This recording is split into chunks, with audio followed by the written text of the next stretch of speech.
आपण अत्यंत महत्त्वपूर्ण अपडेट पाहतो. हा व्हिडिओ आपण शेवटपर्यंत पाहावा.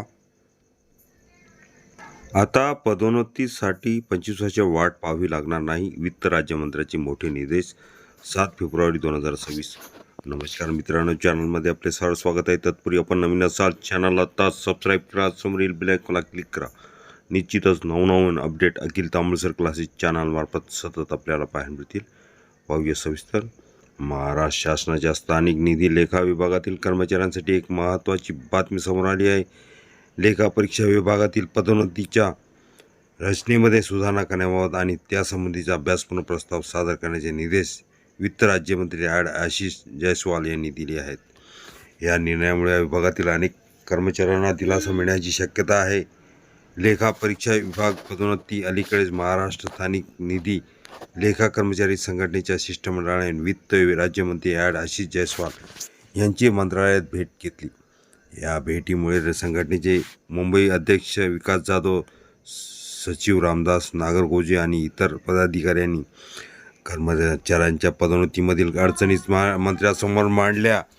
सद्यस्थितीत स्थानिक निधी लेखा परीक्षा विभागात कनिष्ठ लेखा परीक्षक संवर्गातील पदोन्नतीचे प्रमाण हे सरळ सेवेने 1.5 असे आहेत. या प्रमाणामुळे विभागातील अनुभवी कर्मचाऱ्यांना ऑडिट डिपार्टमेंट प्रमोशन मिळण्याची संधी अत्यंत मर्यादित झाल्या आहेत.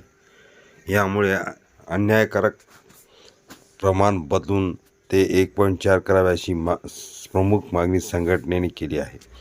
सध्याच्या नियमानुसार कनिष्ठ लेखा परीक्षक संवर्गातील जागा भरताना 84% जागा ह्या सरळ सेवेतून भरल्या जातात, तर केवळ 16% जागा ह्या लिपिक टंकलेखक संवर्गातून पदोन्नतीने भरल्या जातात.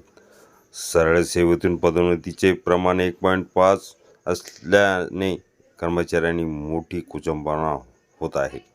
कर्मचारी संघटनेने निदर्शनास आणून दिले की सद्यस्थितीत गट क संवर्गातून गट ब संवर्गात पदोन्नती मिळवण्यासाठी कर्मचाऱ्यांना तब्बल 23 ते 25 वर्षे वाट पाहावी लागत आहे. यामुळे सेवाज्येष्ठतेवर अन्याय होत असून कर्मचाऱ्यांमध्ये नाराजीचा सूर आहे. 1.4 प्रमाणे फायदे आणि परिणाम. जर पदोन्नतीचे प्रमाण 1.5 किंवा वरून 1.4 केले तर त्याचा प्रशासनावर किंवा शासनाच्या तिजोरीवर काय परिणाम होईल यावरही संघटनेने प्रकाश टाकला आहे. प्रशासकीय सुसूत्रता पदोन्नतीची साखळी लिपिक टंकलेखक, कनिष्ठ लेखापरीक्षक, वरिष्ठ लेखापरीक्षक अशी आहे.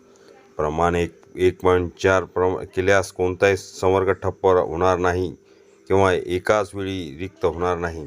आर्थिक बोजा नाही. ऑडिट डिपार्टमेंट प्रमोशन हे निकष बदलले तरी एक मंजूर पदासंख्या 30 राहणार आहे. त्यामुळे शासनावर कोणताही अतिरिक्त आर्थिक बोजा पडणार नाही. कार्यक्षमता वाढणार.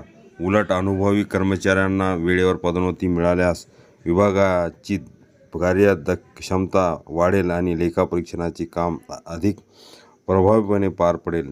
संघटनेचे म्हणणे ऐकून घेतल्यानंतर वित्त राज्यमंत्री आशिष जयस्वाल यांनी या विषयावर सकारात्मक भूमिका घेतली आहे. त्यांनी मुख्य लेखापरीक्षक संचालनालयाला लेखापरीक्षा विभाग पदोन्नतीबाबतचा सविस्तर आणि अभ्यासपूर्ण प्रस्ताव सादर करण्याचे निर्देश दिले आहेत. या निर्णयामुळे स्थानिक निधी लेखा विभागातील कर्मचाऱ्यांच्या आशा पल्लवित झाल्या आहेत. हा प्रस्ताव मंजूर झाल्यास विभागातील अंतर्गत ऑडिट डिपार्टमेंट प्रमोशन प्रक्रिया अधिक गतिमान होईल आणि दीर्घकाळ एकाच पदावर काम करणाऱ्या कर्मचाऱ्यांना न्याय मिळेल. हा व्हिडिओ उपयोगी वाटला लाईक, शेअर आणि अखिल तांबुळसर क्लासेस चॅनल लगेच सबस्क्राईब.